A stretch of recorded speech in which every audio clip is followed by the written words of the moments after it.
Hello everyone, myself Pankaj Jotia, and today we are going to discuss about a syllabus of TYBSc Chemistry Semester 5, Paper 503, Physical Chemistry and Analytical Chemistry. In this paper, there are total 5 units. Unit 1 contain Chapter 1, which is Second Law of Thermodynamics.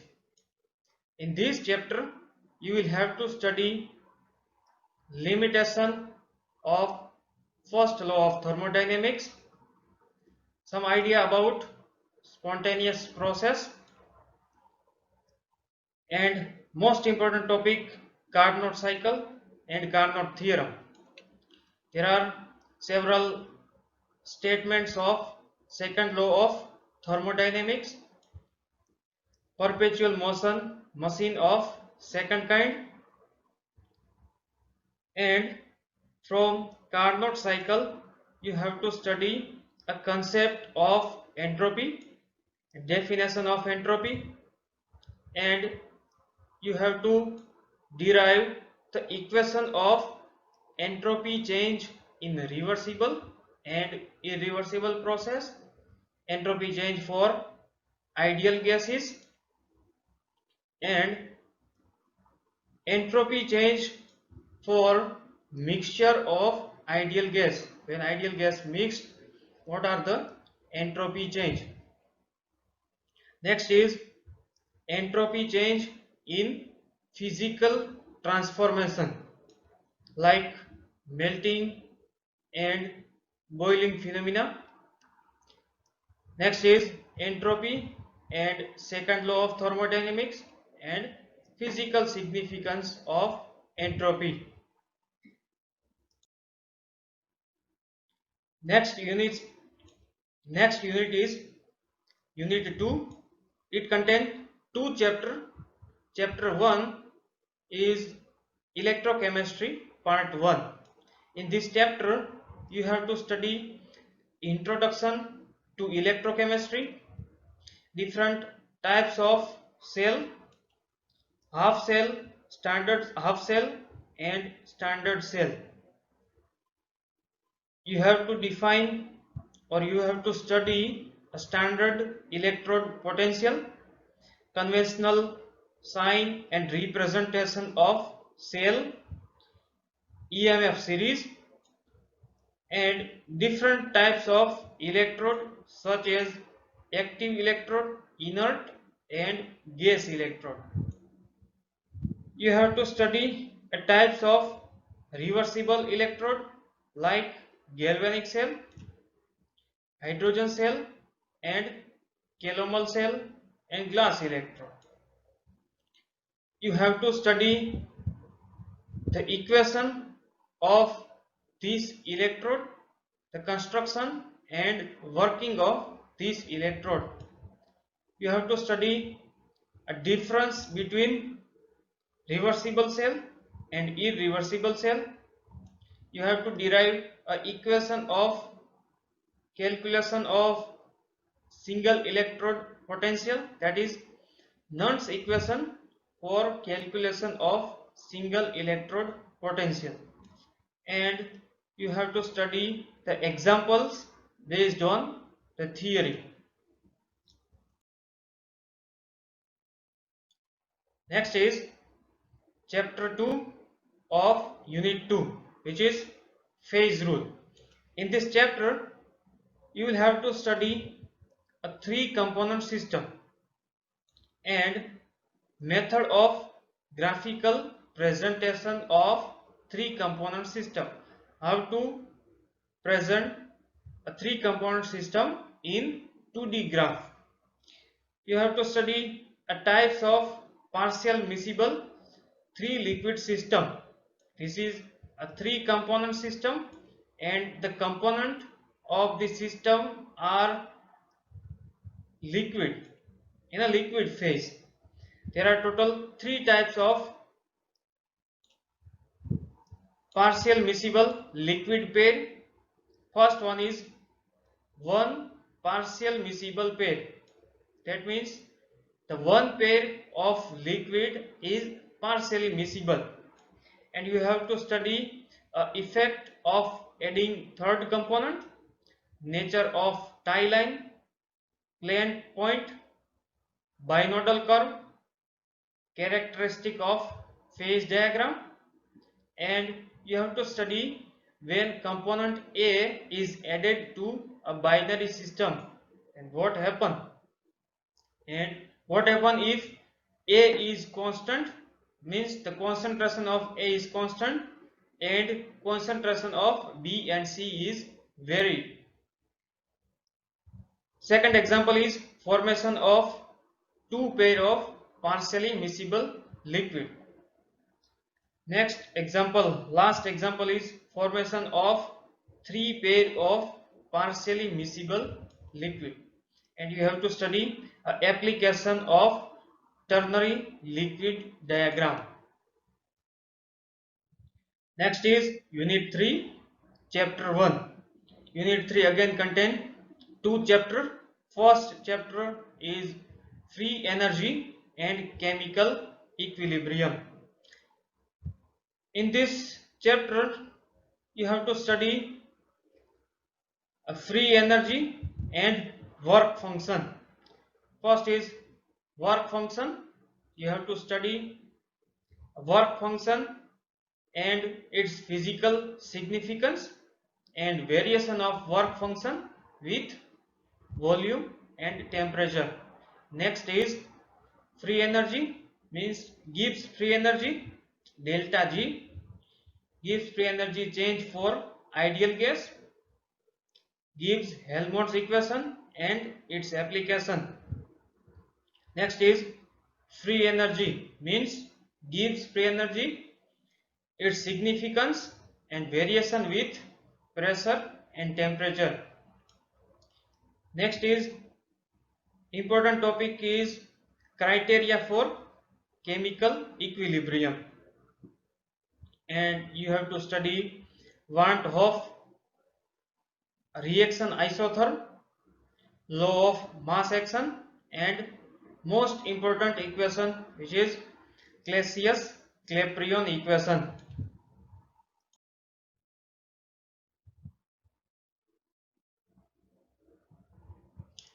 Next is chapter 2 of unit 3, which is colorimetry.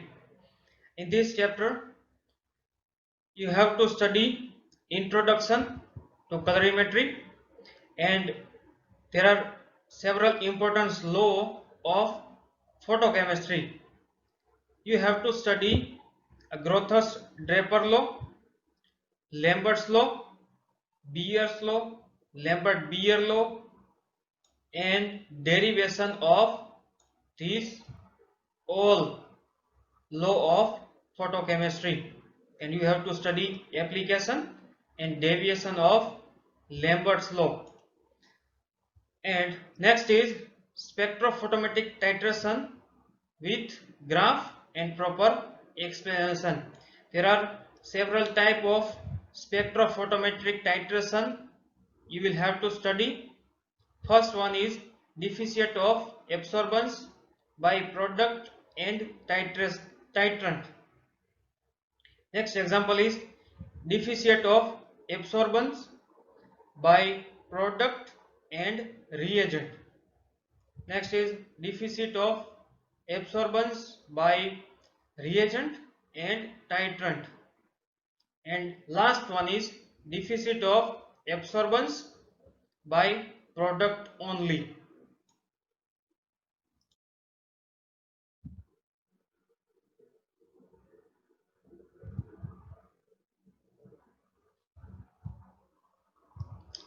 Next is unit 4. Unit 4 contains two chapters. Chapter 1 is conductometry. In this chapter you have to study a concept of electric transport, specific conductance in metal and in electrolyte solution, equivalent conductance, some importance of conductivity electrode and platinization of electrode, variation of specific conductance with dilution as well as area of cross section of deep type electrode and distance between two plate of electrode. And next is Kohl-Ross law and its importance, cell constant and its importance. You have to study several conductometric titration. In this conductometric titration, you have to study a neutralization titration. There are several neutralization titration. First one is strong acid versus strong base. Second is strong acid versus weak base. Next is weak acid versus strong base. And last one is mixture of strong acid plus weak acid versus strong base. You have to study a precipitation titration with the help of conductometry. These are silver nitrate versus sodium chloride, barium chloride versus potassium sulfate, barium hydroxide versus magnesium sulfate, and you have to study a replacement titration using conductometry. A replacement titration is salt of weak acid versus strong acid and salt of weak base versus strong base. And you have to derive a equation of degree of hydrolysis and hydrolysis constant using conductometry. And you have to determine a solubility and solubility product of sparingly soluble salt by measurement of conductivity. And you have to study importance of conductivity water and temperature for measurement of conductivity. Next is chapter 2 of unit 4, that is introduction of complexometric titration. Means you have to study a complexometric titration. In this chapter you have to study a method of preparation of standard EDTA solution,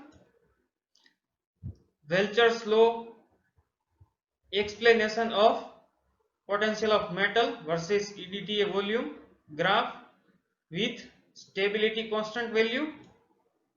You have to study types of EDTA titration, which is direct titration, back titration, substitutional titration and alkalimetry titration. You have to study a titration of mixture of metal ion with the help of masking and demasking agent, and you have to study a principle of metal ion indicator, use of EBT, chalcone, mureoxide with a structure and characteristic. Last unit is unit 5, which contains only one chapter, which is volumetric analysis. In this chapter you have to study introduction to a volumetric analysis, types of volumetric titration. You have to study a primary and secondary standard and important law of indicator, that is Ostwald law of regarding indicator. And you have to study a formula of indicator used in neutralization titration, redox titration and precipitation titration. Next important topic is explanation of neutralization titration with graph. And the example used in this neutralization titration is a titration of strong acid versus strong base, weak acid versus strong acid versus weak base and polyprotic acid versus strong base titration. Next is you have to study a redox titration. In redox titration, principle of external and internal indicator in redox titration. For example, diphenylamine, starch, and K3-FeCN6. You have to study a redox titration with the help of graph and calculation. Next important redox titration is iodometry and iodimetry titration. And for redox titration or iodometry and iodimetry titration, you have to study a preparation of standard sodium thiosulfate solution. Next important volumetric titration is precipitation titration. In precipitation titration, you have to particularly study argentometric titration by three different methods. First one is Mohr's method, second is Fazan's method, and third one is Volhard method. And you have to study with use of proper indicator, graph, and its practical application. And you have to study example of calculation based on pH, normality, molarity, and solubility product, etc.